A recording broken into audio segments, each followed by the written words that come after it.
हरे कृष्णा।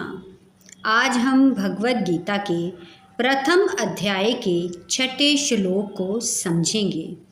इस श्लोक में दुर्योधन अपने गुरु द्रोणाचार्य से पांडवों की सेना के महान योद्धाओं का परिचय करा रहा है। युधामन्युश्च विक्रांत उत्तमोजाश्च वीर्यवान सौभद्रो द्रौपद्रेय सर्व एव महारथा। तो अब हम इसके एक एक शब्द के अर्थ को समझते हैं। युधामन्यु, युधामन्यु च तथा, विक्रांत का मतलब होता है पराक्रमी। उत्तम मोजा, उत्तम मोजा च तथा, वीर्यवान अत्यंत शक्तिशाली। सुभद्र, सुभद्रा का पुत्र जिसका नाम था अभिमन्यु। द्रौपदय, द्रौपदी के 5 पुत्र। च तथा, सर्वे सभी, एवं निश्चय ही, महारथा महारथी।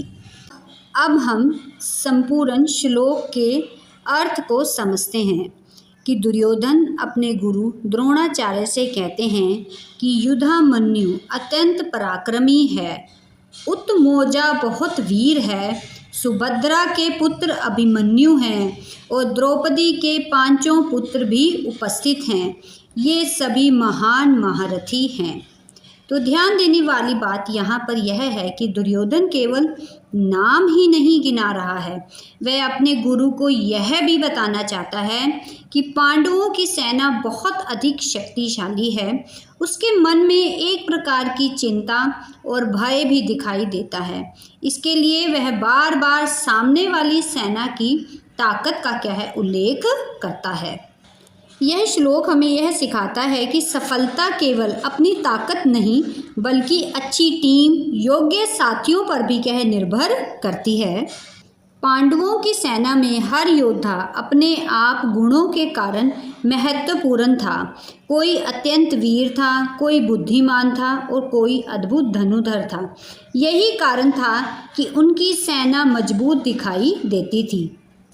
इससे हमें यह भी सीख मिलती है कि यदि आपका विरोधी भी योग्य है तो उसकी योग्यता का सम्मान कीजिए, जैसे दुर्योधन भी अपने शत्रुओं की शक्ति को स्वीकार कर रहा है। तथा निष्कर्ष में हम यह कह सकते हैं कि भगवद गीता का यह श्लोक हमें याद दिलाता है कि महान कार्य केवल एक व्यक्ति नहीं करता बल्कि योग्य और एकजुट लोगों की टीम मिलकर करती है।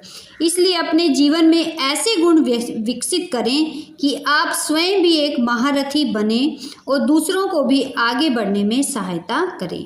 हरे कृष्णा।